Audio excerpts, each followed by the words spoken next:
basé sur l'idée de construire ensemble, de favoriser les connexions et les soutiens mutuels dans le but de renforcer un réseau d'entrepreneurs locaux et internationaux. Le concept Tales After Work pose ses valises à Lomé après le rendez-vous manqué du 24 mars 2020.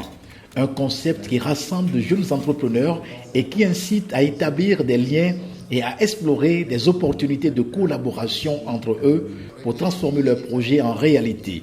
La soirée est marquée par des partages inspirants et des profils uniques, identifiés et qui attirent les participants. Le premier profil est celui de Jérémy Pimizi, le directeur de l'agence Mookie Tour, qui a brillamment exposé les activités de son entreprise. Spécialisée dans le tourisme, Mookie Tour intervient dans la planification des voyages, du transport à l'hébergement et offre une expérience complète pour les voyageurs passionnés.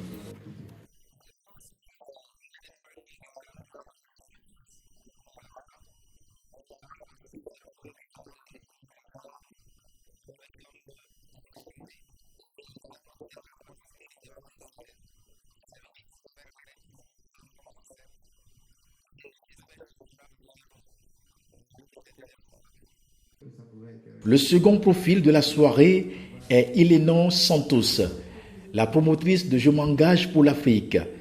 Elle est en fait un incubateur de politique publique mis en place pour susciter l'engagement citoyen en Afrique et pour contribuer à l'émergence d'une génération éclairée et engagée. Alors, nous, on a lancé Je m'engage pour l'Afrique avec cette ambition de dire qu'on peut s'engager pour l'Afrique peu importe où on est. C'est vraiment ça ce qui nous motive et ce qui nous emmène. Et les impacts concrets, on le voit parce que c'est un travail de long terme.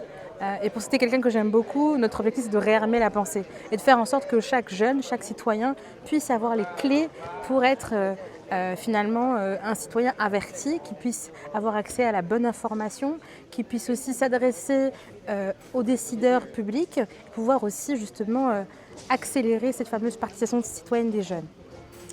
Ce ne sont pas des choix pris par hasard. Les deux profils ont fait l'objet des critères bien définis par les concepteurs de Tales After Work. Il n'y a pas vraiment de feuille de route en fait pour l'identification des profils ou des talents comme on l'appelle. Donc on est parti un peu en regardant autour de nous en se disant ok, quelles sont les personnes qui portent des projets comme ça qui sont très intéressants. On les a identifiés, on a lancé le premier format d'Afterwork. Et ensuite, on a continué à regarder autour de nous.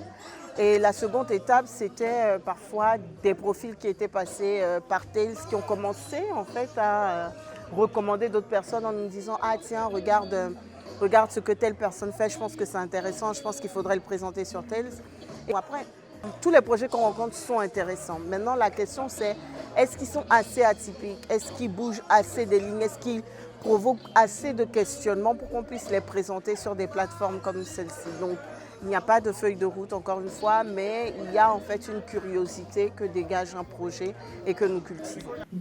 Les participants à cette première édition à Lomé ont exprimé leur vif enthousiasme quant à leur expérience lors de cet événement marquant. Sentiment partagé par Diana Côté Anahui.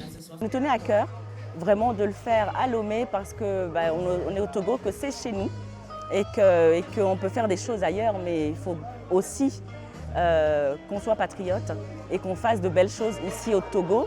Donc on est très contente, Anaïs et moi, Nelly n'est pas avec nous à cette première édition malheureusement. On est très contente parce que les personnes ont répondu, les amis, la famille, puis même des gens qu'on ne connaît pas, ont trouvé l'idée intéressante et se sont déplacés pour venir assister à cet afterwork. Et tout s'est bien passé, nous sommes plutôt satisfaites. Démarré en juin 2017, Tales After Work a connu une rupture en présentiel pendant la période du Covid-19. Et Lomé, la capitale togolaise, a eu enfin l'honneur de recevoir pour la première fois en présentiel ce grand outil de connexion mutuelle entre entrepreneurs. Il venait de se marier, il nous a demandé qu'est-ce que vous nous proposez comme disons,